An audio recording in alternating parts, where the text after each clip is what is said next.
Alors c'est beaucoup de joie pour moi de commencer un chemin avec vous.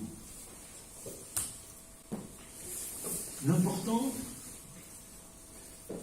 c'est de se mettre en route, de commencer à marcher. Vous savez, dans la Bible, on n'arrête pas de marcher. Je crois que le pape nous avait invités à pas être une génération de canapé, c'est ça, hein? Voilà. Et bien c'est pour ça que vous êtes là ce soir, pour vous mettre en chemin. Je ne sais pas où le chemin va nous conduire, mais il y a deux choses qui sont importantes. La première, c'est que ce chemin, on l'emprunte à plusieurs, ensemble. Et puis la deuxième chose, c'est cette promesse de Dieu qui nous dit « Je serai avec toi ». Et que lui, Dieu, il sait ce que chacun de nous a besoin. Et qu'il va nous conduire. Et que j'ai aucun doute là-dessus, pendant ce temps de carême, il y a quelque chose qui va se passer dans chacune de vos vies. Ça sera votre secret. Mais le Seigneur va vous donner à la mesure de votre désir et de votre cœur. Et sur ce chemin, il y a un guide. Ce guide, c'est Moïse. Alors vous vous demandez peut-être, mais qu'est-ce qu'un bonhomme qui a vécu il y a plus de 3000 ans peut encore nous dire quelque chose aujourd'hui? Il y en a peut-être qui se posent un peu la question. Hein, en écoutant le texte tout à l'heure, je me dis, mais qu'est-ce que ce texte peut nous dire? Ben, c'était une de mes découvertes que je vais vous partager. C'est que, à travers notamment l'histoire de Moïse, mais c'est valable évidemment de toute la Bible, pour moi j'ai trouvé des mots pour relire ma propre histoire. J'ai aussi trouvé des mots pour relire l'histoire de notre monde aujourd'hui. Vous allez voir dans le passage qu'on a entendu tout à l'heure, qu'on va reprendre ensemble, c'est étonnant tout ce qu'on peut y découvrir. Alors on va commencer.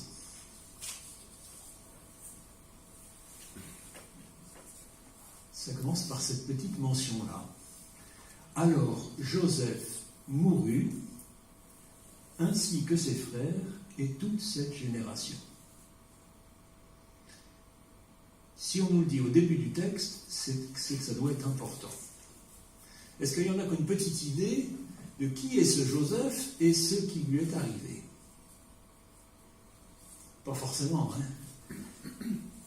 Donc Joseph, il avait un père qui s'appelait Jacob, il avait de nombreux frères, et dans cette famille, Joseph, c'était un peu le chouchou, c'était le préféré.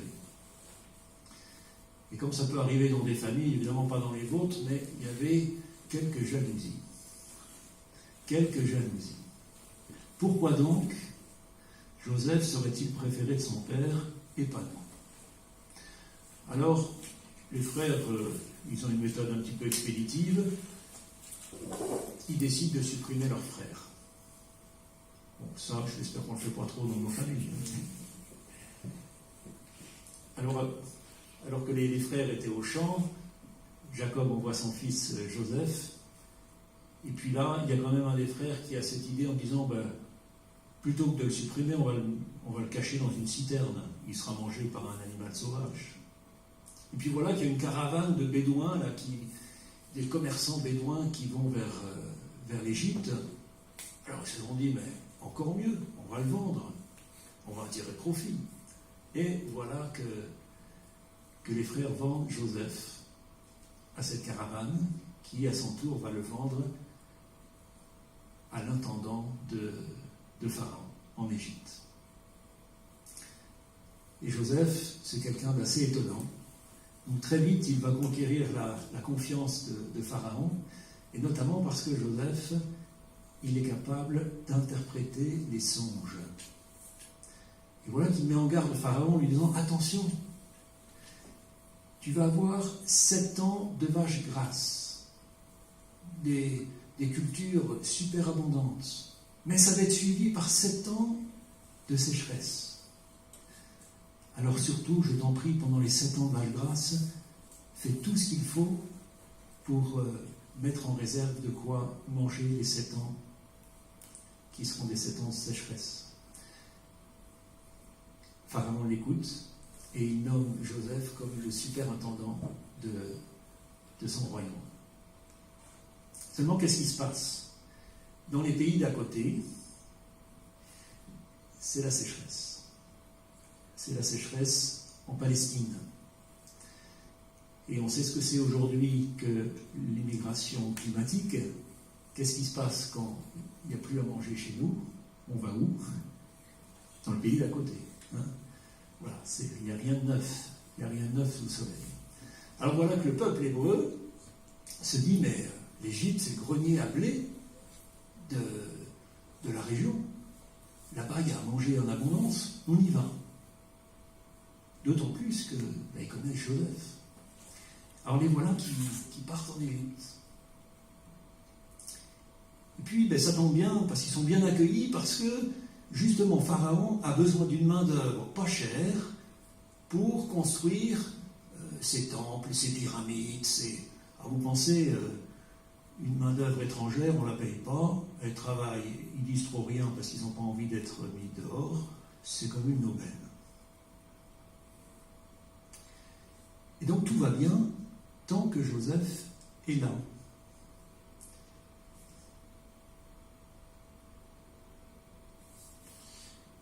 Mais qu'est-ce qui va? Alors pourquoi je vous ai mis ces petits schémas un peu barbares? C'est assez intéressant, vous allez voir.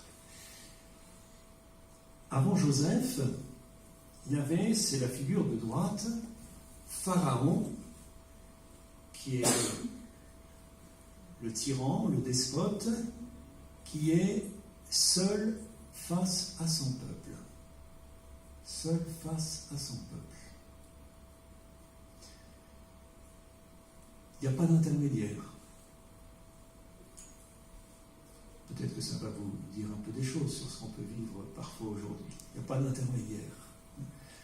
Le dirigeant, il a la science infuse et il sait ce qui est bon pour son peuple et il est dans un face-à-face avec son peuple. Et c'est pour ça que j'ai fait un rond. C'est que le peuple, il est complètement enfermé dans cette relation. Il n'a pas la parole. Il me semble qu'il y a quelque chose comme ça qui se joue aujourd'hui dans tout le mouvement qui ressort des Gilets jaunes, par exemple. Qu'est-ce qui est reproché? Il est reproché d'un président qui est seul, qui a peut-être des excellentes idées, mais il les a tout seul. Et on n'a jamais raison tout seul.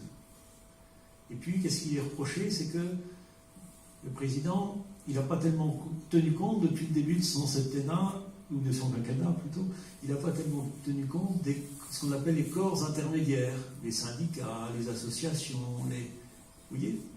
Et on s'aperçoit que dans tous les pays, c'est jamais bon lorsqu'il y a un homme seul qui est face à son peuple. C'est jamais bon. Parce que le peuple, il n'a pas la parole. Et qu'est-ce qu'a fait Joseph? Eh bien, quand Joseph est arrivé, eh bien, il a amené une ouverture dans ce lien. Hein? Voilà que Pharaon n'était plus seul en face de son peuple, mais que, pour la première fois, il écoutait la parole d'un autre. Il n'écoutait pas seulement sa propre parole. À travers Joseph, c'était la parole de Dieu qu'il écoutait.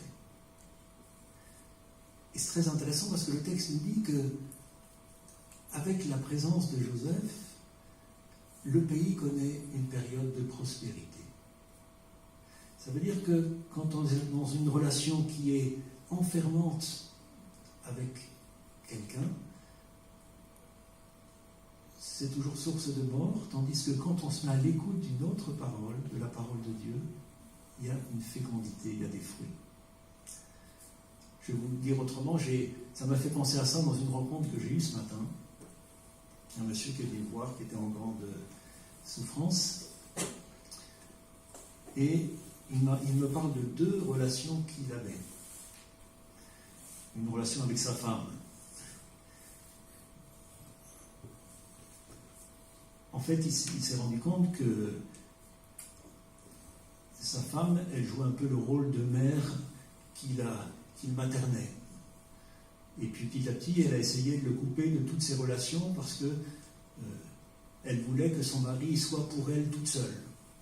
Et puis lui, dans cette relation, il étouffait complètement. Complètement. Il ne savait plus comment en sortir.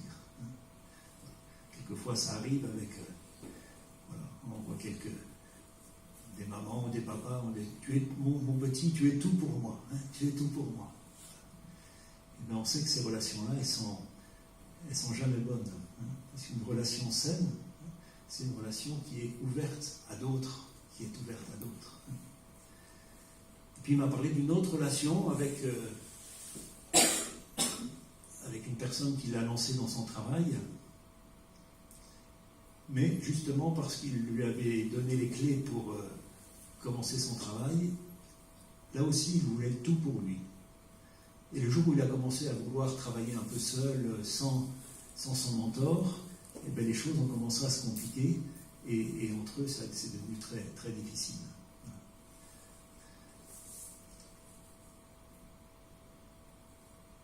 Alors, vous voyez que ça me parle. Ça me parle, cette relation de Pharaon avec le peuple.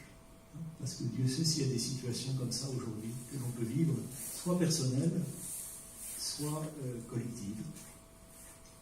Et que justement, la Bible vient nous aider à pointer les difficultés et nous aider à en sortir.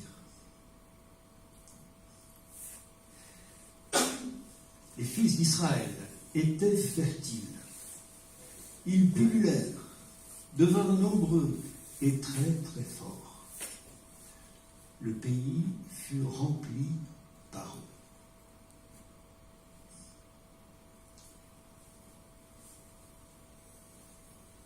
Il se leva un nouveau roi sur l'Égypte qui n'avait pas connu Joseph. Vous voyez, Joseph, il avait amené de l'ouverture, et voilà que Joseph est mort, et le nouveau roi se retrouve de nouveau seul avec son peuple. Et vous allez voir les conséquences. Il dit à son peuple, « Voici, le peuple des fils d'Israël est plus grand et plus fort que nous. Allons, agissons sagement en ce qui le concerne, de peur qu'ils ne deviennent plus nombreux. Une guerre pourrait arriver, il se joindra lui aussi à nos ennemis, il nous fera la guerre et il montera du pays. » Ils placèrent sur lui des chefs de corvée afin de l'opprimer par leurs travaux forcés. Il bâtit des villes entrepôts pour le pharaon, Pithom et Ramsès. Mais plus ils l'opprimèrent, plus ils devenaient nombreux et plus ils se répandaient. Ils redoutaient les fils d'Israël. Les Égyptiens imposèrent aux fils d'Israël un travail forcé avec violence. Ils rendirent leur vie amère par un travail dur, avec du mortier, des briques, et par tout travail au champ et tout le travail auquel ils étaient astreints avec violence. C'est un petit passage qui est extrêmement intéressant, parce qu'il démonte les mécanismes de la haine entre les peuples. Voilà comment, et malheureusement aujourd'hui, on en voit les résultats encore aujourd'hui. Quand un dirigeant se sent faible, comment on fait pour renforcer son pouvoir d'une manière très simple? On se trouve un ennemi commun. C'est comme ça que ça marche. On se trouve un ennemi commun. On renforce notre unité sur le dos d'un autre. Sur le dos d'un autre. Et regardez comment ça marche. Il dit à son peuple. Voilà, il y a son peuple et il va y avoir l'autre peuple. C'est plus des gens qui travaillent ensemble sur la même terre et qui construisent ensemble et qui font la prospérité d'un pays. Tout d'un coup, il y a deux peuples différents. Son peuple et l'autre. Voici, le peuple des fils d'Israël est plus grand et plus fort que nous. Qu'est-ce qu'il essaie de faire là? en s'adressant à son peuple. Il essaie de susciter quel sentiment? La peur. La peur. C'est ça qu'il essaie de susciter, la peur. Allons. Ça, c'est extraordinaire. Hein. Il y a beaucoup d'humour. Agissons sagement. La sagesse est de notre côté. On ne peut pas faire autrement, c'est logique. C'est logique. Ceux qui imaginent penser autrement, ils ne sont pas sages. La sagesse est de notre côté. Agissons sagement en ce qui les concerne, de peur, voilà la peur qui arrive, de peur qu'ils ne deviennent plus nombreux. On a peur de se laisser submerger par l'autre, de se laisser envahir. Vous n'entendez jamais des discours comme ça aujourd'hui, hein? On n'entend jamais ça par rapport à l'invasion des étrangers, par rapport, on n'entend pas ça. Hein? C'est étonnant, hein? Vous voyez, 3000 ans. C'est toujours les mêmes ressorts qui sont là, toujours. Une guerre pourrait arriver. Il se joindra lui aussi à nos ennemis. Il nous fera la guerre et il montera du pays. Est-ce que ce discours, il repose sur des données objectives? Est-ce que quelque part, vous avez lu dans le texte que ce peuple est effectivement dangereux? Vous voyez quelque chose, vous, dans le texte, il le dit? Rien. Rien. D'ailleurs, pas une fois, on leur donne la parole. Pas une fois. On construit tout un discours sur l'autre sans jamais chercher à entrer en relation avec lui. Sans jamais chercher à lui donner la parole.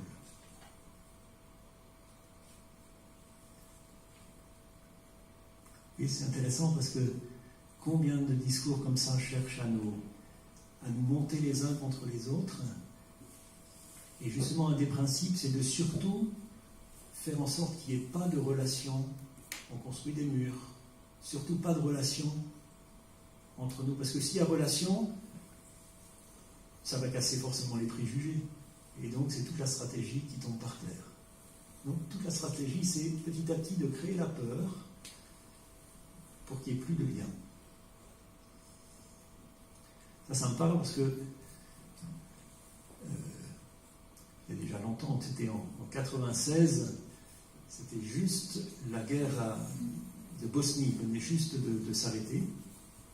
Et on m'avait envoyé là-bas, il y avait une rencontre de franciscains à Sarajevo. Et ça m'avait, en écoutant, donc on avait écouté, on était à la rencontre à la fois de Serbes, de musulmans, de Croates, de nous dire un peu comment ça s'était vécu. Et c'était terrible la manière dont ils disaient que de combien ils avaient été instrumentalisés, notamment par la radio à ce moment-là. Hein. Mais combien les dirigeants, tout ça c'était complètement pensé petit à petit pour des gens qui travaillaient ensemble, les enfants allaient à l'école ensemble, ils habitaient les maisons dans le même village, et petit à petit, on a insinué la peur les uns des autres, et petit à petit, racontait comment on les avait séparés.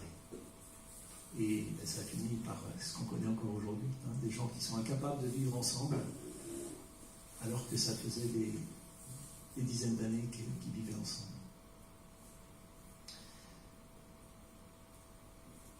Alors petit à petit, vous voyez, la violence qui devient de plus en plus forte. Ils placèrent sur lui des chefs de corvée afin de l'opprimer par leurs travaux forcés. Il bâtit des villes, entrepôts pour le pharaon, Pithom et Ramsès. Et puis un cran au-dessus. Mais plus ils l'opprimèrent, plus ils devenaient nombreux et plus ils se répandaient. Alors, les Égyptiens imposèrent aux fils d'Israël un travail forcé avec violence. Ils rendirent leur vie amère par un travail dur. Ils étaient astreints avec violence. Vous voyez, tout l'engrenage de la violence. Mais ce n'est pas encore suffisant. Alors là, il fallait quand même y penser. Le roi d'Égypte dit aux sages-femmes des femmes hébraïques, dont la première s'appelait Shifra et la deuxième Poua, il dit « Lorsque vous accouchez, les femmes hébraïques, faites attention au sexe. Si c'est un garçon, vous le ferez mourir. Si c'est une fille, alors elle vivra. » Ça va, c'est expéditif. Mais seulement, rien ne marche comme Pharaon l'avait pensé. Parce que les femmes, c'est toujours du côté de la vie. Une femme est faite pour donner la vie, pas pour donner la mort. Et elles écoutent leur conscience plutôt que Pharaon. Les sages-femmes craignirent le Dieu et ne firent pas comme le leur avait dit le roi d'Égypte. Elles laissèrent vivre les garçons. Alors il ne comprend pas, le pauvre Pharaon, il les appelle. Pourquoi avez-vous fait cela et laissez vivre les garçons? Alors là, cette réponse pleine d'humour. Mais vraiment, elles ne sont pas comme les femmes égyptiennes, les hébraïques. Vraiment, ce sont des bêtes. Avant que la sage-femme ne vienne chez elles, elles ont enfanté.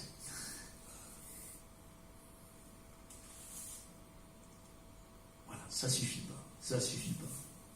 Alors, Pharaon a d'abord voulu envoyer les sages-femmes en première ligne, et puis voilà que ça ne marche pas, donc il ordonne à tout son peuple, tout fils qui est né dans le Nil, vous le jetterez, et toute fille, vous la laisserez vivre.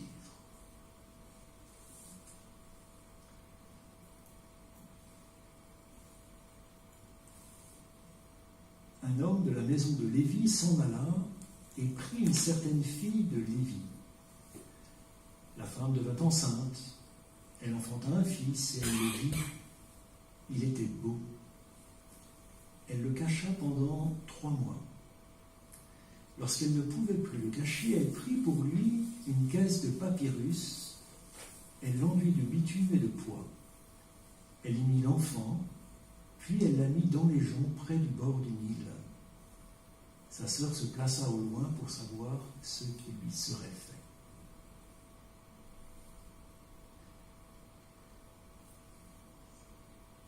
Voilà la maman qui ne peut pas se résoudre à donner la mort à son enfant, et elle le confie à cette fragile embarcation. Alors, quelque chose qui est très beau, c'est que le mot qui est utilisé pour parler de cette caisse de papyrus, il est seulement utilisé 2 fois dans la Bible. La première fois, c'est pour parler de l'arche de Noé. Il est attribué pour cette caisse qui va sauver Moïse. Et vous voyez, les 2 fois, il s'agit de l'eau qui risque d'engloutir. Et par 2 fois, c'est cette petite embarcation toute fragile qui va sauver Moïse, sauver le peuple.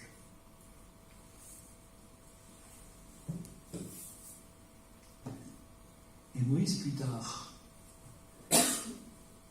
de nouveau, il va sauver son peuple en l'emmenant à travers la mer. Vous voyez, à travers la mer.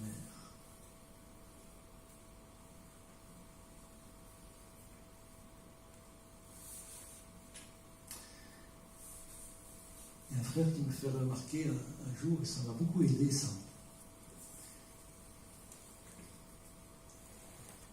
Pour Moïse, tout bébé, c'est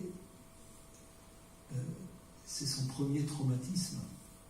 Vous savez qu'on garde une mémoire vive de choses qu'on a vécues quelquefois même dans le sein maternel, et tout petit, qu'il y a des traumatismes qui restent imprimés dans notre corps. Et sûr que le petit Moïse, même si c'est par amour, mais le petit Moïse abandonné par sa mère, jeté dans les flots du Nil. C'est sa première blessure, premier traumatisme de Moïse. Il me disait, ben voilà, ce lieu même de sa blessure va devenir le lieu plus grande fécondité. C'est-à-dire qu'à partir de sa blessure, il va en faire quelque chose de beau et de grand pour les autres.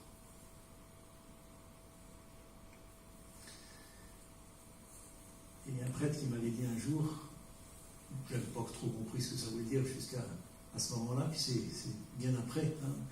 Moi-même en cheminement, j'ai compris que c'était vrai. Un prêtre qui m'avait dit un peu la même chose, il dit, le lieu de nos blessures, il avait dit ça autrement, il avait dit, sur notre charisme particulier s'enracine souvent dans une blessure. Pourquoi ? Parce qu'un aspect de notre vie qui a pu être difficile, peut-être nous ouvre à quelque chose de plus profond, nous ouvre aux autres, nous permet de comprendre davantage certains aspects de la vie, de notre personnalité. Voilà. C'est ce qui arrive pour Moïse et ce qui arrive dans beaucoup de personnages de la Bible. Et ça, pour moi, c'est plein d'espérance, parce que on est tous, d'une manière ou d'une autre, hein, on a tous chacun nos difficultés, nos blessures, et bien elles peuvent être le lieu même où Dieu nous attend. Le lieu où Dieu nous attend. Le lieu à partir duquel quelque chose peut germer de neuf et de beau dans notre vie. Ça, c'est l'histoire de Moïse.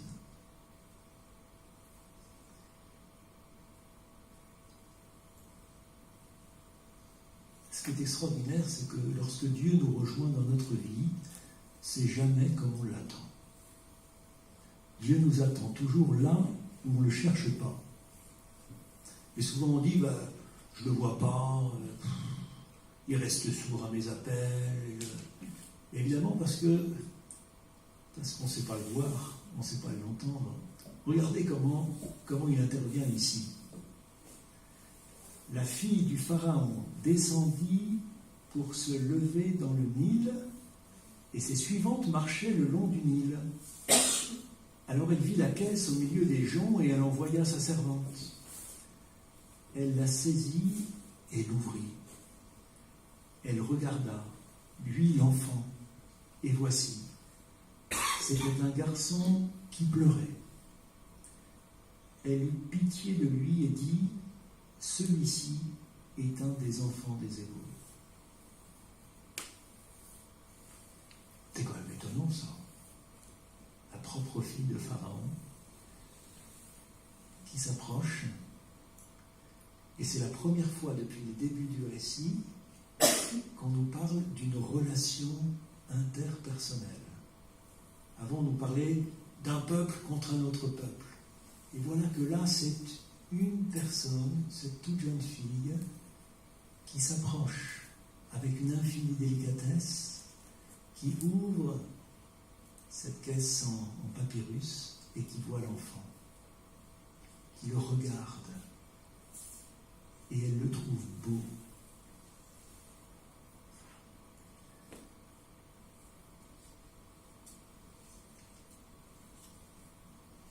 Lorsque je commence à m'approcher de l'autre, à le regarder vraiment, à l'écouter, c'est toujours risqué parce que je risque de changer mon regard sur lui ou sur elle, de laisser tomber mes préjugés et de voir au contraire toute sa beauté.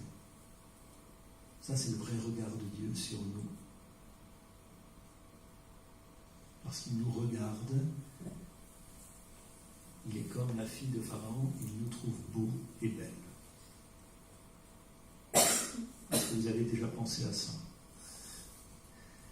Demain matin, en vous brossant les dents, en vous lavant les dents, vous allez vous regarder dans le miroir, et vous allez vous dire, mais Dieu me trouve beau et belle. Il a ce regard-là, ce regard émerveillé. Et alors l'expression, elle est très belle, hein, il dit, elle fut saisie de pitié, elle eut pitié de lui. C'est la même expression que l'on trouve dans l'Évangile quand on dit que Jésus est pris de pitié pour pour la foule, les brebis qui sont comme des brebis sans berger. Pris de pitié, c'est être saisi aux entrailles. C'est comme une maman qui est saisie par la souffrance de son enfant, qui le ressent dans sa chair de l'intérieur. C'est ça, être saisi de pitié. Et bien c'est une étrangère qui va permettre que Moïse soit sauvé des eaux. C'est même pas quelqu'un du peuple hébreu, c'est une étrangère. Ça, c'est quand même l'humour de Dieu. Nous, on voudrait souvent rester un peu dans l'entre-soi, là, avec les gens connus, avec les gens... Voilà. C'est même plus facile de se dire, nous, on est les gens bien, puis il y a les autres. Ça, c'est le réflexe de tout groupe. Eh bien non, Dieu va toujours chercher chez les autres. Il nous ouvre toujours, Sa sœur dit à la fille de Pharaon, est-ce que j'irai et je t'appellerai une nourrice parmi les femmes hébraïques pour qu'elle allaite pour toi l'enfant? C'est extraordinaire. La fille de Pharaon lui dit, va. La jeune fille alla, c'est pas ça, et appela la mère de l'enfant. La fille de Pharaon lui dit, emmène cet enfant et c'est moi qui te donnerai ton salaire. La femme prit l'enfant et l'allaita. L'enfant grandit et l'amena à la fille de Pharaon. Il devint pour elle un fils.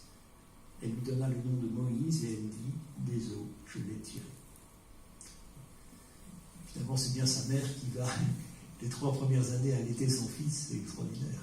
Et puis après, une fois les 3 ans passés, le fils est confié effectivement à la fille de Pharaon. Donc on a un Moïse qui est dès le départ de 2 cultures, qui a 2 mères.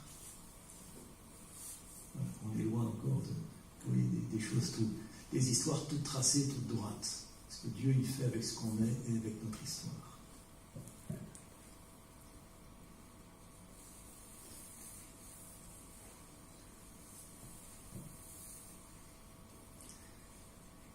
Alors je vous invite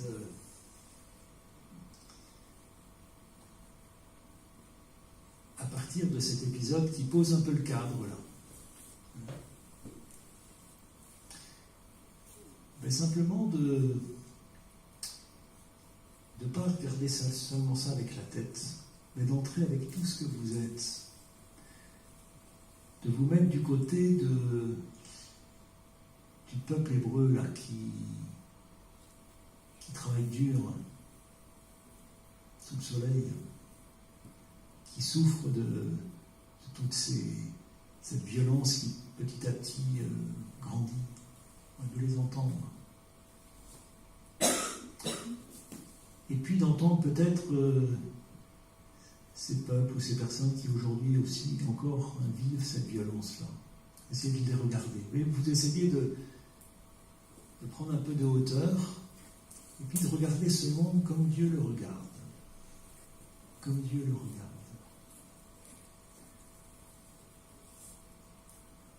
Vous allez regarder la Terre, cette Terre qui est menacée par le dérèglement climatique, cette Terre à la fois si belle et si fragile. Vous voyagez d'un continent à l'autre, vous contemplez ce monde, cette Terre qui nous est confiée. Vous regardez la vie des hommes, des femmes, des enfants, ceux qui sont au travail, ceux qui attendent au contraire un travail, qui cherchent. Contempler les familles. Voilà. Vous prenez le temps, tranquillement, vous regardez. Vous demandez cette grâce à Dieu de ressentir ce que Dieu peut ressentir en nous voyant vivre, tout simplement, en voyant ce monde. Puis vous écoutez, vous regardez et vous écoutez le cri des hommes.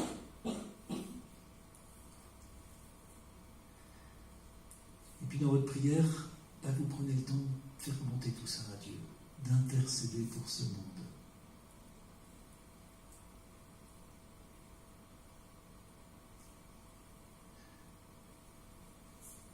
Je disais tout à l'heure que ce peuple, il est comme enfermé dans cette relation avec Pharaon. Il n'a pas la parole. Que Dieu sait si aujourd'hui encore, il y a bien des gens qui n'ont pas les mots pour dire leur souffrance, qui n'ont pas la parole, et peut-être qu'ils ont besoin de moi, parce qu'ils n'ont pas la force de prier, ou ils ne savent pas comment faire, ou ils ne savent pas. Et j'ai ce pouvoir extraordinaire, moi, de les porter dans ma prière. Et ça, c'est extraordinaire. C'est ça la prière d'intercession. Je porte dans ma prière, dans mes mains, je porte à Dieu toute la vie des hommes, des femmes qui m'entourent, tous ceux qui ont tellement besoin d'être rejoints par Dieu.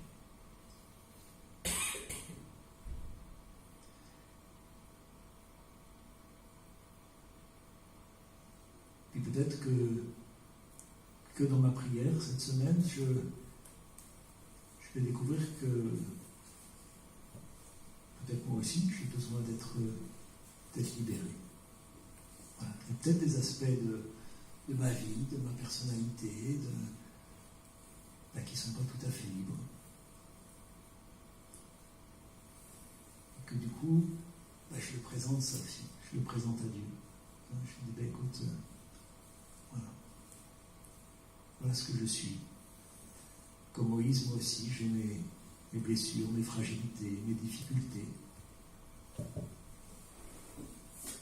Que Dieu est capable d'en faire quelque chose de beau et de bon. Et ça, je lui présente.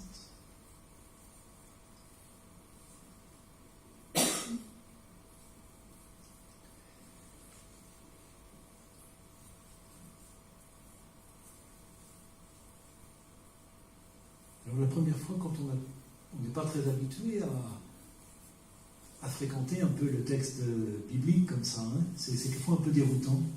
Vous allez voir que si vous persévérez, si vous lisez, si vous le relisez, vous allez voir que petit à petit, ce texte, il va vous habiter et il va se mettre à vous parler. Donc, ne passez pas trop vite dessus, et c'est pour ça qu'on va vous donner un petit livret qui reprend le texte et puis un commentaire du texte qui va vous permettre comme ça de le reprendre tranquillement dans la semaine.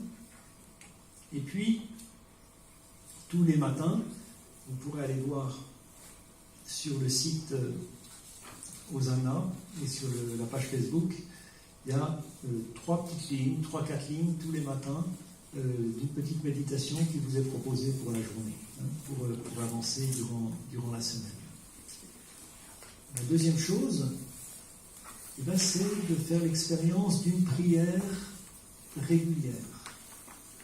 De vous dire tous les jours, alors peut-être vous le faites déjà, peut-être c'est plus difficile pour d'autres, mais de se dire quel est le moment de la journée que je vais prendre pour prendre un temps d'intériorité dans la journée. C'est pas forcément très long. C'est pas la peine de dire je vais prendre une demi-heure tous les jours tout en sachant que ça ne sera pas possible et que ça ne sera pas tenable. Donc il vaut mieux se dire, allez, je me prends 10 minutes, mais ces 10 minutes-là, je les tiens. C'est ça qui est important, c'est cette fidélité avec Dieu.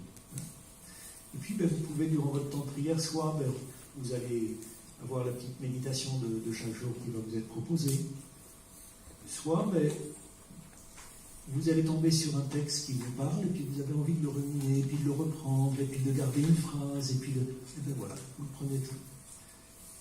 Ou bien vous avez envie d'être tout simplement là, et dire, Seigneur, je prends ce temps avec toi, tout simplement gratuit, pour être là, faire silence avec toi.